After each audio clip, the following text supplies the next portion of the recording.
On behalf of the Language and Literature Department at Cape Cod Community College, I'd like to welcome you to our second year of the Bigger Boat Visiting Writers Series.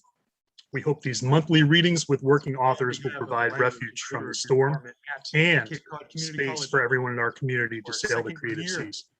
Thank you to Dean Kathy McCarran, co-organizers Professor Tom Schaefer and Professor Rebecca Griffin, the Creative Writing Club, Kendra Murphy, Vonna Trudeau, Patrick Stone, and everyone working behind the scenes, and everyone at Four Seas who contributed their support and expertise. While we're waiting for everyone to filter in, I have a trivia question for you. The two guests and/or visitors, so faculty, to type in the correct answer into the chat pod will win a copy of our featured reader, Katie Lattari's book, Dark Things That I Adore. One prize per person. Please type those in directly. Our reader tonight, Katie Lattari, has graduate degrees from two schools. To win a copy of Katie's book, be one of the first two to name one of the two schools that she has a degree from. Earlier today, Katie Lattari visited Professor Rebecca Griffin's creative writing class, and we're going to showcase some of the talent in our language and literature department with a reading from one of the students in Professor Griffin's class, Dylan Gerard. Dylan Gerard is a returning student here at Cape Cod Community College. He is currently finishing an Associate of Arts in English. He'll then pursue a bachelor's degree in English with a focus in education at UMass Amherst. Dylan aspires to become a high school English teacher following his college graduation. Dylan contributed his work on the latest Sea Change issue with Professor Griffin and is currently enrolled in Professor Schaefer's poetry writing course. In his writing, Dylan chooses to write more about the nitty-gritty aspects of what life has to offer. Everybody, please welcome Dylan. Hello, my name is Dylan, and I would like to thank everyone for this opportunity to present my poetry. So really thank you, Four Seas and Katie, for giving me this opportunity. So today I am presenting three poems of mine that I've written as of late. One is a sonnet, one is a duplex, and one is a villanelle. In Professor Schaefer's poetry writing course, we've been exploring forms of poetry and writing in form. And I find form incredibly interesting because when you're writing about profound emotion, such as love or hate or suffering or pain, there is something grounding about writing in form that I find very appealing. And that's really all I have to say. So here's my poetry. My first poem here that I have to present is a sonnet called A Mother's Love. So, a mother's love. How much should a mother love her son? The undying affection of a mother, an emotion that could never be undone, though if only it could, then I wouldn't suffer. If only I could wish for another, a glass half filled, empty with a drink is the only feeling I can uncover, but like her will only make me sink into a spiral of chaos, the brink of collapse. I accept my mother's choice, a choice that left me enough time to think and speak up with my own defeated voice. I never knew gas could light such a fire. It won't be long until the flames light the pyre.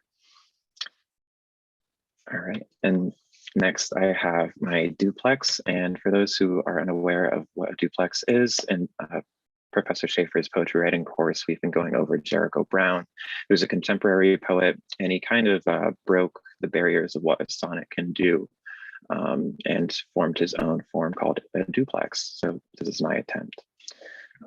A child melody. I left my heart out right there on the table, beating to the rhymes of child melodies, a beating to rhymes of child melodies. My last memory where it all began, my first memory where it all began. They always say they don't remember. I've always said that I remember the bedtime stories. They left scars. No bedtime stories read, then I left scars. They won the prize of being alone. I won the prize of being alone to sit in my mind where the rent is free. It weighs on my mind. That rent is never free. Their hearts left to die right there on the table. And And now I have my villanelle. And if you're wondering why I've chosen to write a villanelle, you can blame Professor Schaefer. He even requested that we write it in iambic pentameter. So if you're wondering why I'm writing something such ancient in form, you blame Professor Schaefer. But here is my poem called Out on a Stroll. You never told yourself there would be light. At home, you were a kid out on a stroll. You spoke of pain, pain that wept in the night. You were bought by men, your face full of fright, with eyes surrendered and dappled with coal. You never told yourself there would be light. You were someone with no feeling in sight, someone who nobody knew to console. You spoke of pain, pain that wept in the night. A child no more, an old toy grown with blight, whose black button eyes faceless men had stole. You never told yourself there would be light. You accept what is wrong and what is right. Only time will replenish your pillaged soul. You spoke of pain, pain that wept in the night. Don't question what you won't and what you might. There is hope, hope to make that old child whole. You never told yourself there would be light. You spoke of pain, pain that wept in the night. And those are my 3 poems. I really would like to thank everyone again for this opportunity. Thank you, Katie. Thank you, 4Cs, for giving me this opportunity. I really appreciate it. Thank you, everybody. All right, Dylan, thank you very much.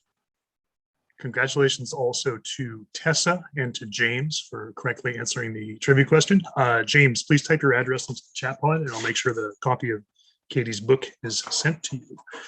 Now, for this evening's featured reader, Katie Lattari holds degrees from the University of Maine and the University of Notre Dame. First novel, American Vaudeville, a small indie press work, was published in 2016 and had previously been a semifinalist in Sabito Press's annual fiction contest in 2013. Her short fiction has been published in such places as New Journal, The Bend, Stolen Island, Cabildo Quarterly, Pennsylvania English, The Writing Disorder, and more. Her short story, No Protections, Only Powers, was a finalist in the Neoverse short story writing competition and later was anthologized in Threads, a Neoverse anthology. On September 14th, 2021, her debut thriller, Dark Things I Adore, was published by Sourcebooks Landmark. The New York Times lauded her careful and sinewy plotting, which reveals in chilling detail who gets to make art and who gets subsumed in the process. A native of Brooklyn, New York, Katie now lives in Bangor, Maine with her husband, Kevin, and their cat, Alex. Please welcome Katie Lattari. Hi, Mike. Hi, everyone. Thank you so much to Mike and to Rebecca and to Tom and to Kendra, who was helping behind the scenes. Thank you to Dylan. That was fantastic. Thank you so much for being part of this. That was so rad. I feel like your vibes and my vibes are right, very copacetic. So that was super cool. Really excited to be here with you guys at Bigger Boat at 4Cs. So again, thanks so much. I really appreciate it. So I think basically what I'll do is I'll give you a little bit of the elevator pitch for the book and I'll sort of read a little bit. And then I think we'll proceed from there if there are any questions or anything else that Mike has in store for us. So Dark Things I Adore is at its heart a revenge thriller. And people have compared it to books by Gillian Flynn or Lucy Foley, so it's right in that wheelhouse. It's a story told over 2 timelines. We have our present day characters, Audra Colfax, who's this really talented artist who's finishing up her MFA in painting at the Boston Institute for the Visual Arts. And she lures her very problematic and manipulative professor, Max Durant, up to her remote home in Maine to sort of look at her thesis collection, to do that work. That's the story she gives him anyway. Max, for his part, thinks, oh, well, I think there's something between us. I think we're going to hook up. So that's really why he's there. He has that sense of things. But Audra has much darker, much more manipulative, much more devious plans in store for his weekend, but he just doesn't know it yet. And then set in the second timeline, 30 years in the past, we are at an arts camp in rural Maine with this sort of eclectic and eccentric group of young artists. And as that story unfolds, you start to see that some toxic things are happening within that group. And as the book unfolds, you start to see how the 1988 timeline and the 2018 timeline are going to come to a pretty catastrophic conclusion for some of these characters as everything unfolds. So all you need to know, I think, for this section of the book is that at this point, Max is in Maine with Audra. They are at her home. Earlier in the day, they had gone out for a little walk on her property, and Max had sprained his ankle. So he's having a little bit of pain in his ankle. And now they're out on a drive in the waning hours of daylight to see if they can catch sight of some animals, because Audra has promised him some nature and some wildlife on his big trip to Maine. So that's where we are. So this is Max. Friday, October 19th, 2018. The fading light of dusk and the headlights of Audra's car mingle into a vague mash ahead of us. Everything is just barely illuminated, like something could appear at any moment, unbidden, unexpected. The road unrolls like an asphalt tongue. The dark, silent trees zipper closed behind, giving the impression that we could never go back. I wanted to stay at the house, relax, ice my ankle, which feels like murder right about now. Every bump over these rough back roads sends a jolt of pain through me, but she insisted. She wouldn't hear of it. She wants me to see the wilds at night, to give me my chance to see some animals at this juncture in between times, while the sun is falling away, but true night has not yet arrived. I feel half powered in this light, half real, like I could do anything inside this veiled suffusion and get away with it, like she could. Audra slows and takes a right onto a dirt road. More apt to see something interesting down here. There are a lot of potholes, but I'll take it slow, I promise. Look. And there, just for a moment, springing forth along the shoulder of the road ahead of us is a red fox, small, fuzzy, and then it disappears into the forest. We're on our way, Max, she says excitedly, already seeing some cool stuff. Despite my discomfort, Audra's unguarded delight is refreshing, like a window opened on a spring day. I cherish it. Out here is one of the best places to see deer, moose, sometimes even bears. Kinda hope we don't run into any bears, I have to say. I chuckle gently. Did you bring your knife? No. I look over at her. She clucks her tongue in disappointment. Too bad. Never know when you might need something like that in a place like this. If not now, when, you know? She looks out the windshield, leans forward a little over the wheel. She's serious. I suddenly feel naked without it. Like right now, that knife in my hand would feel like a sword, a shield. But against what? Audra's beautiful home filled with her beautiful paintings, the plush towels, the decadent brie, the joyous smiles Audra flashes me. It's also comfortable and comforting. And yet, I find myself prickling with anxiety, teeth set on edge, as if the whole thing could crumble in an instant. Like I might be looking at everything from the wrong angle. The only thing I can possibly attribute this to is the unresolved tension between Audra and me, the unspoken tease of it all. It electrifies the air around us. When I was maybe 9 or 10, Audra's voice cuts through the repetitive rhythms of the car, the crunch of the dirt and gravel beneath the tires, and the low whisper of the heater. I went out on a hike through the property by myself. It was summertime. Pops was at work. Graham was up at the house working on the garden. Audra eases down and through a major rut. I brace my hand against the door, teeth gritted. Sorry, she says quickly. So on this hike, I brought my backpack, I brought some water, I brought a compass, I brought my knife, I wore good shoes. I took it all very seriously, she laughs. I figured I'd be gone an hour, 2 tops. Well, I got all turned around at a certain point, dropped the compass without knowing it, somewhere along the way. 1 hour turned into 2, turned into 4, turned into 6. Because I panicked. I kept moving in the direction I assumed was correct, but I was so deep in everything that everything looked the same. The trees, the clearings I passed through, the patches of sky I saw above me. I kept moving and moving, getting more and more lost. As she speaks, I look out into the dense forest surrounding us. To be lost somewhere in there, to be small, to be Audra with her mane of auburn hair and her backpack. What a thing. I couldn't hear or find any water to follow anywhere, she continues. The road feels like a continuous rumble strip, my ankles sparkling with sharp jabs. Audra seems not to notice. Nothing to give me any direction. I tried using the sun to sort out which way our house was, but I just didn't know. I couldn't figure it out. So as late afternoon set in, I did the only thing I could think of. I got out my knife and I started cutting down brush, looking for the driest stuff to start with, piled it on a bald patch in a clearing. Luckily, I had a lighter. I started a fire. The road smooths out a bit, and I take 3 deep breaths, a light sweat on my brow. As it got going, I found wetter stuff so it would smoke. I kept the fire going and going, terrified I wouldn't be able to contain it and I'd burn down the whole forest around me. But I didn't. I managed to keep it pretty safe and good and smoky. And my 4th round of cutting brush, I was rushing. I got careless. My hands were tired and the sun was sinking. I cut the palm of my left hand open. She holds out her hand and shows me the white scar line that cuts across her palm. Jesus, Audra, I hiss. She pauses in the story here and looks at me. She sees me wince. But she also sees my interest. I swallow, realizing that she knows I am imagining the colors in all of this. She waits, her eyes turning back to the vacant road.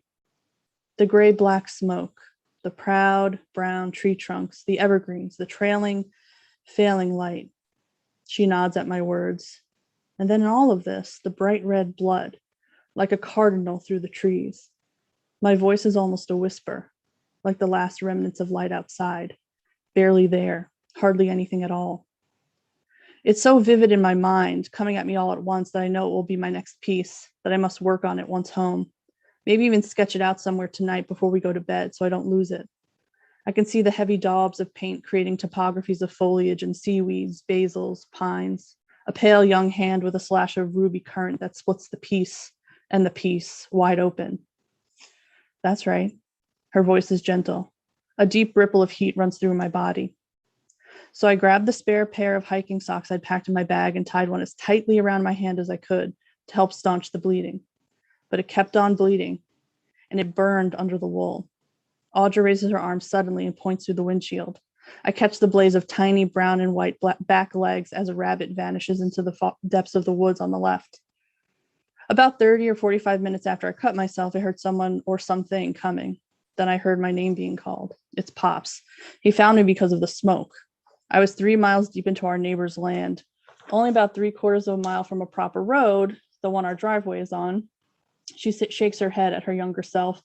If I'd gotten to the road, I could have sorted myself out easily.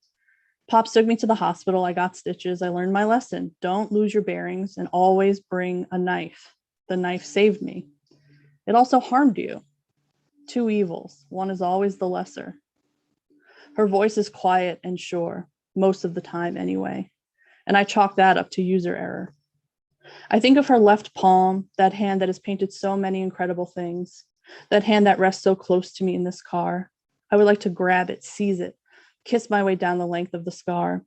I would like to press on it, imagine the rawness of it that day, the cardinal blood and a vivid flutter added to young Audra's panic. The car slams down into a pothole. I bark, gritting my teeth. That's a bad one. And there's almost a hint of a laugh in her voice as the car rises back up with a thunk. Snuck up on me. She eases around the next rut, saves me from another jolt. The forest on the left is opening into a low, wet marsh area. It's like seeing the opening of a familiar movie from long ago. The marshy vista expands and widens like curtains opening on a stage. The sky is painted in smeared marmalades. That feeling I had in the parking lot of the trading post leaps upon me, that I might be a man reliving the same moment twice, a double exposure. I stare out across the scenery and the dirt road, momentarily paralyzed, beleaguered with a kind of deranged sentimentality, wondering if it's a feeling that could possibly belong to me. You all right, Max? Audra's giving me a funny look. I nod. Fine, I say, making myself smile. I'll pull over here. Famous local spot for seeing moose. Out-of-towners always want to see moose. She pulls over onto the side with the marsh, hugging as close to the edge as she dares. We look out at the purpling, bruised sky, the marsh grass pressed down and springing up in various lumps, pools of water lit as if from underneath. Broken husks and trunks of trees lean this way and that, tired, wounded soldiers. Yeah, this is good. We sit in silence for a few long moments, take taking in the expanse, both beautiful and eerie in its desolation. Worry has crept into my bones, hazy and unnameable. Common sightseeing spot, huh? I ask her, my throat constricting like a finger trap. Very. It's not a guarantee to see something, but pretty close. Okay. I swallow and take a breath. It's a common place to go. Everyone goes here, especially with out-of-towners. I was then. I am now. I devour the uncanny scenery, a memory arriving. In the daylight, the road had seemed almost white under the glaring sun. We drank warm, skunky beer. We talked about art. We talked about each other. We smiled and we laughed and had not a care in the world. Now, laughing is the furthest thing from my mind. Audra suddenly turns her head and looks behind us out the rear windshield. I turn my head to follow her gaze, but only see the empty dirt road slithering off into the darkened tree line. She keeps looking, her eyes squinting. What is it? The silence all around us feels material, like my eardrums have burst. She looks this way and that behind us for another moment or two. You ever get the feeling that you're being watched? She turns her brown eyes on me. I look out the rear windshield, seeing nothing but trees, grass, a potholed dirt road. There is so much darkness out there, so much density. I feel surrounded by the unseen, by that which wishes to remain concealed, by that which I wish to remain concealed. Probably just some animal. I can sense them sometimes, she says, turning back around. Hunter's instincts. Do you really think something's there? Hard to say, unless you want to go look.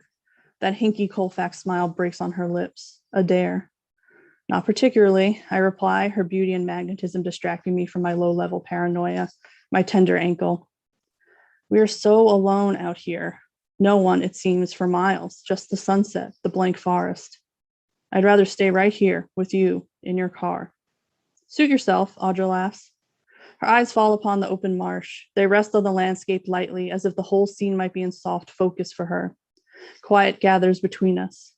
We're both eased back in our seats, looking out into the cragged, spooked land.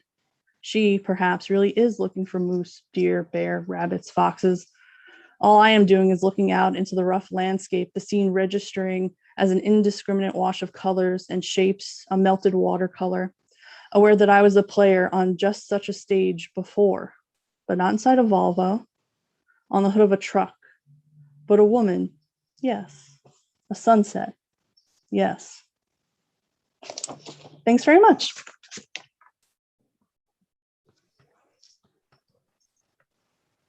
All right. Katie, thank you. Before we begin the question and answer portion, I want to thank everybody once again for coming and remind you that we have more readers lined up for the rest of the semester. Our next virtual reading will be on Tuesday, November 9th at 6:30 p.m. Then on December 9th, we'll welcome poet Doug Holder to campus for our first ever on the ground reading. So we're all super stoked on that. So Katie, it's interesting that at the beginning of the reading, Dylan read some poetry that is concerned with form, right? Because, you and I, we go way back, right? And I think that a lot of the writing that both of us were doing at University of Maine was really concerned with form more than with content. Like both of us were reading a bunch of books that were that had very elaborate structures. Like certainly American Vaudeville, your first novel here, was structured like an old school vaudeville act. And now with Dark Things I Adore, there's aspects of that, like the bits where we're seeing the art portfolio remind me of your earlier stuff. But at the same time, it seems like you've turned a corner and you've focused a little bit less on form and you're focusing a little bit more on content. So I was wondering, is that a fair assessment? Is it fair? Yeah, I think that's a totally fair assessment. I think that's exactly right. I think, after getting out of grad school, sometimes I think it can be, so you have to do some unlearning, I think, when you've been in school a long time of sort of things that you're trying to do, or the types of, no matter what sort of reading group, or whether it's in school or outside of school, it's limited in what you get to see over that course of time. It's not everything. And people have points of view. And I think, you soak up what you're sort of in, and a lot of that is really great. And I found myself really dabbling in that in grad school. And I think it has served me well in the sense that I feel like I can still go to that place and do it. But I have found that over time, my interests really lie in really trying to tell a good story and try to plot it well. And those weren't my fortes, I would say, 10 years ago. But I think now it's becoming more of a strength because I've really worked at it. And I was like, I love reading mysteries. I love reading thrillers. I would like to try to write one. And so I did. And so I think, yeah, the sections that are sort of the thesis paintings that are kind of snippets of notes and found objects, it does a lot of that playfulness and kind of structural work that I've always really liked. But I've found a way to sort of happily marry it, I hope, into a story that kind of goes. Nice. Okay. And everyone else, if you have questions for Katie, please type them in and I'll relay the questions to Katie. So one more form question, and then I'll get off of that train. What would you say the biggest takeaway from the form days was that you're still fond of, or you still apply to your work? I think the thing that it's really stuck with me and what kind of remained in this book, again, through these sort of little notes and found objects and descriptions of paintings, is that there's a lot of different containers you can use to do narrative. So it can come about in many different ways. A lot of the book is basically first person monologue, and it's sort of telling the story, like there's a lot of popular thrillers right now that are doing that, multiple perspectives, and you kind of start to build the story yourself as you go along. And that's very much one of these books. But then I realized that for this character in particular, Coral, it made sense for her story, her voice to show up in a different way. And so playing with form really allowed me to sort of say a lot with actually saying less word count wise, actually, with her, because hers are not big, long narrative chunks. They're little poems, little snippets, little this, little that, and you still get to build something really unique. And it breaks up the rest of the book too. So there's a nice sort of difference in rhythm too, as you move through. Nice. So I think for me, a lot of the initial appeal of all that form-based stuff was that I was sort of subverting expectations. There's the sort of standard narrative arc, and finding ways to subvert that arc and present my work was a challenge. And my fear was, and maybe is, that it would be too constricting to work within a conventional narrative. Did you have any of that anxiety, or did you have any difficulty like that? I don't think I did. I think this was definitely a change of pace for me in terms of how I was trying to write. And it was just a type of writing I'd been doing for a long time. I was telling Rebecca's class earlier today, I really love fan fiction. I write a lot of fan fiction. I did then, I do now. And it's a really great sandbox to figure out character and to work on dialogue and all these sorts of things. So I think I was always kind of exercising the muscles of more conventional narrative all along the way. And then when it came to the time when I knew I wanted to write a thriller, I was like, okay, well, I've been armed well by what I learned in school about, different forms and things like that and what I can do with them, how to break rules and all that kind of stuff. But I also want to push myself to write a fairly, I won't say straightforward, because I don't think this is necessarily a straightforward narrative, but to write a plot that really sort of takes you somewhere. There's a building of tension and it moves through that. So I actually found it to be, that was the challenge for me, actually, was actually try to write something more quote unquote conventional, because I hadn't really been doing that in a focused way before. Okay. This might be a generational thing. Like the year I graduated from high school was the year that Nirvana was big. So like the whole sort of cliche Generation X thing was happening as like my formative years were happening. So for me, there was for a long time, there was a deep skepticism of anything that could be considered commercial, right? Which probably ties into like subverting the narrative and things like this.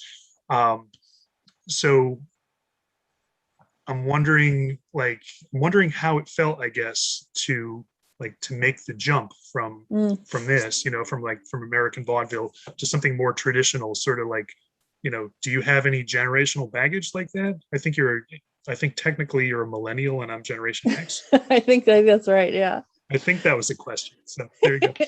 I think for me, it was like I did have baggage about it. I think it's a lot of times, and I think a lot of times it's academia based. I want to say, like, sometimes there's a little bit of an attitude of like, if there's any chance you can make any money off of your writing, you're doing it wrong, or it's not good, or it's not right, or it's not valuable, and that's dumb. I think we can all say that, but it took me a long time to really come to terms with that. I think, I was an English major from day one of my freshman year of college, and I did my undergrad, I did my MA, I did my MFA, and it was fiction writing the whole way through. And I think there was like this, I had kind of gotten a little indoctrinated, not necessarily in a bad way, but indoctrinated into this idea of like, people who stick with it this long, you go become a professor and you write certain types of books that'll look good on your CV, and you don't try to make money off of it. And that's kind of the vibe. And it took a lot of time of unlearning that a little bit. Also therapy, y'all, highly recommend. 4 stars, would do again. To sort of be like, oh, I need to be following what I'm interested in. What am I reading a lot? What am I enjoying? I'm devouring true crime podcasts. I'm a murderino. I love Gillian Flynn novels. Why am I not trying to do that? And so I finally was like, I should try to do that. And it took a long time to figure that out. But once I did, things kind of fell into place in a weird way. And it could be luck too. I think that's part of all publishing, is a lot about luck too at a certain point. But I wrote this in about a year, and for the first time I was able to get an agent and get a deal and all this kind of stuff. And I think it was just trying to figure out, this is what I want to do. But it was a little bit painful to get there, the learning process of figuring out, oh, I want to do this. It is commercial. There's nothing wrong with commercial. Yeah, like after a certain point, like if you do a thing and you continue doing a thing, you're doing it because you're compelled to do it, right? And if that's the case, like, God bless you if you can make some money on it. Yeah, exactly. And I think that's the thing that's been interesting too, is that it's for me, and it's not everybody's circumstance, but my journey with this book, I started writing in 2017. It's been 4 years since I first started writing this book, and I've had to do major revisions, major rewrites, and it's if you're not really into it, if you don't really love it, the pay's not that good unless you're like Stephen King. So like, you have to really want it. You have to really love it. And yeah, like you said, if there's a little bit of money, a little couple shekels in it for you, it's like all the better, of course, So the lines over here are blowing up with questions. So I'm gonna start addressing these questions. Dean Kathy McCarran says, you grew up in Brooklyn, yet your descriptions of nature in a rural setting are incredibly vivid. Were you always attracted to nature, or did you begin paying more attention to it once you moved to Maine? Also, how do you write so breathtakingly about nature without detracting from the plot? Oh my gosh, that's so nice. Oh my God. Yeah, I mean, I moved to Maine with my family when I was pretty young. I was 8, but I was definitely a born and bred city kid. But my dad always had a dream of moving to Maine, and we had taken a couple trips when I was a kid up here.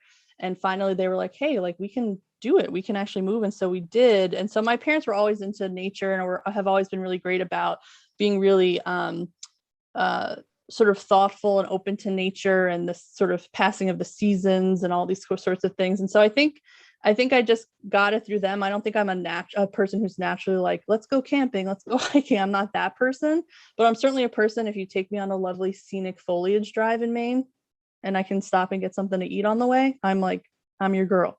And so I think Maine is so easy to write about. It is breathtaking. It's just breathtaking here. It is beautiful. It's got everything. It's got ocean, it's got mountains, it's got everything. And so I think just a lot of practice in trying to write about place is part of what that's so nice. I'm so glad you found it to be good. I think just a lot of practice about it, and also just being attuned to language. Like Dylan, I used to write some poetry, and I think that helped me get in touch with sort of cutting into sort of description in a particular way that has helped in my fiction writing life, I would say. All right. An anonymous attendee would like to know what or whom, I guess, your biggest writing inspirations are.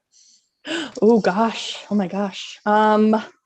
So it's varied, and it's all different kinds of stuff, but I would say there's been several books over the years that have sort of cracked my brain open, where I've been like, oh gosh, yes, this is something, this is pinging all the things in my brain, this is really working for me. I think the all-time great for me is a book called Nightwood by Juna Barnes. I still think this is the greatest book that's ever been written. Full stop. End of story. It is not a thriller. It is very is not a thriller. It's a sort of modernist, very meditative, very atmospheric, very vibey novel that I highly recommend. But then, like Gillian Flynn, when I first read Gone Girl, that cracked my brain open. Gravity's Rainbow by Thomas Pynchon, that cracked my brain open. Idaho by Emily Ruskovich is incredibly beautiful. There's a real dark sort of suspense undercurrent to it, but the writing is like incredible. It's like everything I would dream of being, I think. So there's a lot out there. I love Stephen King. I'm a huge Stephen King fan. I'm reading the new one, Billy Summers, right now, and I really love that. So I love a lot of different stuff, but those are the ones that kind of come off the top of my head, I would say. Nice.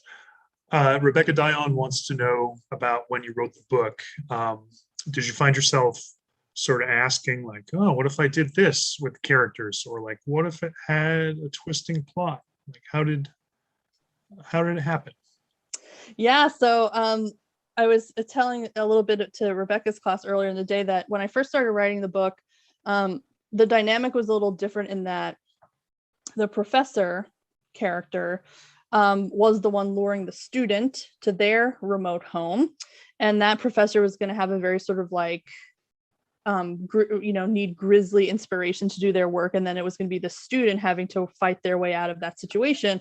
And as time rolled on, and I think probably with the rise of outward unadulterated female rage in the culture and within myself over what's been going on the last 5 years, I was like, I'm done with that. I'm going to flip it.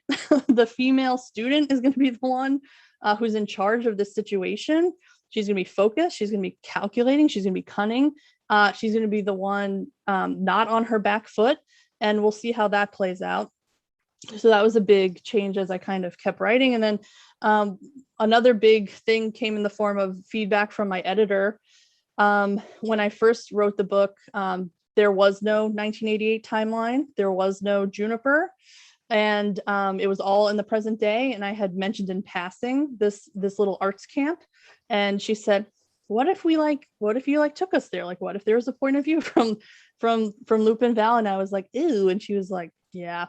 And so she was right. It took me a long time to come to terms with just grappling my head around how do I do this?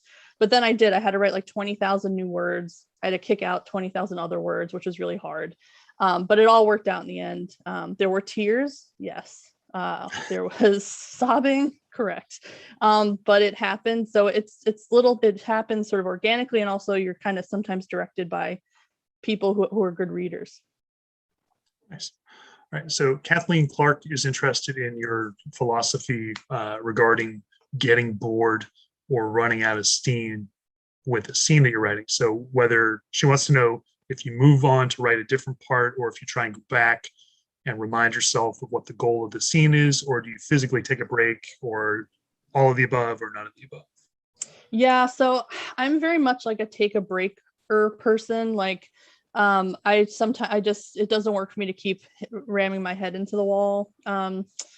And so I usually will take a break. The other thing that I have found that has been really helpful is, and this could be anybody who you find to be a thoughtful and intelligent and trusted listener, but I talk to my husband, Kevin, I call him the plot doctor, because I'll go and I'll talk to him and I'll be like, so here's what's happening. And just the act of talking out, just like going to therapy, honestly, you kind of, the answers are within you, right? If you just sort of communicate them in various ways.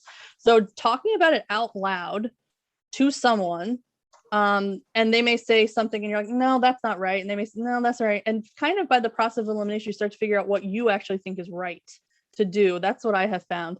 So when I get stuck, sometimes I will just let it sit entirely. And if I'm really stuck, I will seek counsel, take a walk, have a talk, try to figure it out.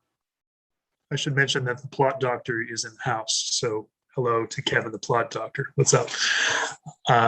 Zoe and Jennifer both have very similar questions regarding your best piece of advice for someone who wants to do it, something you wish that you knew yourself when you were getting started.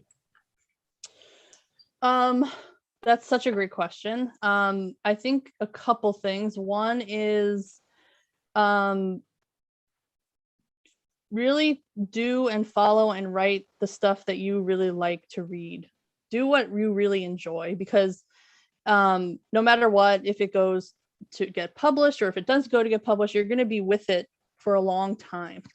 So you want to make sure it's something you really like and care about. So I would say follow your thing, whatever that is. A lot of very diverse, different kinds of books, weird books, strange books, whatever you want to call it. You know, people think, oh, my book's too weird. Your book isn't too weird. There's no such thing. So don't be worried about that. Like, find your thing, do that thing. So I would say that. And I think the second thing, the big thing I've learned is just like, you truly, truly have to have stick-to-itiveness. I think a lot of this is a little bit of a war of attrition. You just got to kind of keep going. And I think that's the thing I learned is I thought I was a bit naive. I think when I first signed with my agent, I was like, oh, like she is bananas for it. She loves it so much. Oh my God, we'll be going on sub in like 3 weeks. I'm such a genius wonderkind, right? And then that was not the case. And she was like, we need to do some work. Like, I love it so much, but we have to give them as few reasons as possible to say no. So a lot of it is just work and ditch digging and a little bit of drudgery, honestly, to make things really, really great. And for me, that was a really long process. My book is still the same book. It's just a better version of it. And I'm so glad that I was made to recountenance it over and over again, revise and revise, to make it what it is now. Are you a writer who believes in the idea of having the very rigid regiment, or do you find time during the day or somewhere in between? I am not a regimented writer. I wish I was. I find it very romantic and noble. I have tried to be that person. I've tried getting up at 5. I've tried doing it at 11 p.m. And I cannot do it. And what I have found is that I am sporadic. I kind of consider myself a tea kettle writer. So things are burbling. And I won't write sometimes for weeks or months, honestly. And then I'll be ready. And then I can write a lot in a couple of days. But it's really sporadic. But then when I have to get down to business, when I have a deadline for sure, for instance, then it's much more regular. But I'm kind of all over the place. I don't really have a set schedule. Honestly, that seems in a lot of ways to be way more healthy than there's a whole cottage industry, not quite of self-help books, but of how to do it books, like the whole industry of here's how to do the thing books. Right. And a lot of those are the only way that you can be a writer, like Stephen King, right? Like a right. rich white man who's a billionaire right. is the only way you can do it is by writing for 8 hours a day and reading for 4 hours a day. And it's just super discouraging to hear that. Yeah, I agree. I think that's so true. I think you hear that a lot, that it has to be done a certain way. That's the other thing I would say is the takeaway. And I'm sure Mike, who is a writer, can also attest this. You have to do what works for you. Do what works for you. It's not going to be the same. How I do it is not the same as what Mike does. What Mike does is not the same as what somebody else does. You really it is very individual. Totally trust yourself to follow your instincts and your own rhythms. All right. So you mentioned a couple minutes ago that you were a murderino, which I never heard before. Got a reader question about what your favorite murder podcasts are. So I do love My Favorite Murder, which is where the Murderino moniker comes from. So I really love that one. I really love Last Podcast on the Left. That's a really fun one. I like Criminal. I really liked that first series of Serial. That was amazing. So I'll take what I can get, but those are, I would say My Favorite Murder and Last Podcast on the Left are my two big ones that I listen to. Nice. Christine wants to know what kind of fan fiction you write. Oh gosh, a little bit of everything. I really love tales of daring do. So I've written X-Men fan fiction, Avengers fan fiction. I've written some Harry Potter fan fiction. Anything where somebody can kind of go in and kick some ass. I really love writing that kind of stuff. So that's a lot of what I write in my fan fiction. All right. And I guess the last question, we're going to wrap it up.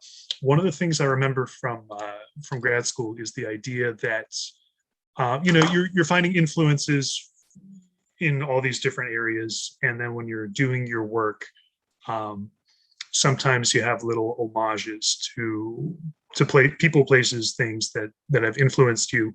You're putting things in your work to be found, right? Yeah. Is what I remember. So can you talk about that? Can you talk about putting stuff in your fiction so it can be found later? Oh gosh. There's some I would say there's some like pretty like direct sort of shout out versions of that for sure in this book.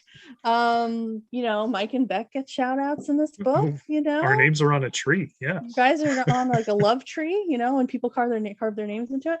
So I love doing that because it's super fun. I don't do too much because then it can get out of hand, but like it is really fun to work that in when you can, to find these little ways to like reference people or places or books or whatever that have been impactful and important to you. So I love doing that.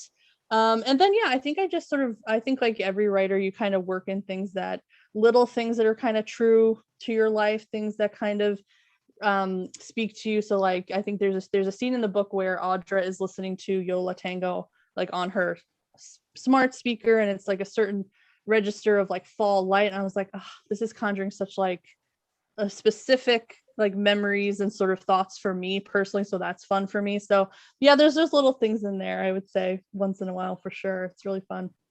I was going to mention specifically Yo La Tengo, and then like there's a scene in which some characters are driving in a car on page 21 across the Great Western Plain, so I noticed that.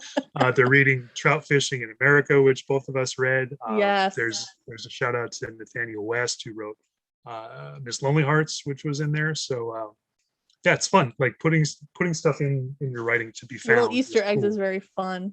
Yeah. So as the beneficiary of many of those Easter eggs, it was especially fun. So oh good, I'm glad. Yeah, it was great. All right, so thank you, everybody. Thanks again to coming to opening night of year 2 of the Bigger Boat Visiting Writer Series at Cape Cod Community College. A reminder that Katie Lattari's debut thriller, Dark Things That I Adore, is available wherever fine books are sold through Source Books. Please join us for our next virtual reading on Tuesday, November 7th. And then on campus, we're going to have Doug Holder on December 9th. All right. So thank you all for taking the time out of your day to attend this virtual meeting. Good night and smooth sailing. Go Sox. Peace. Thank you. Katie, stick around for a minute.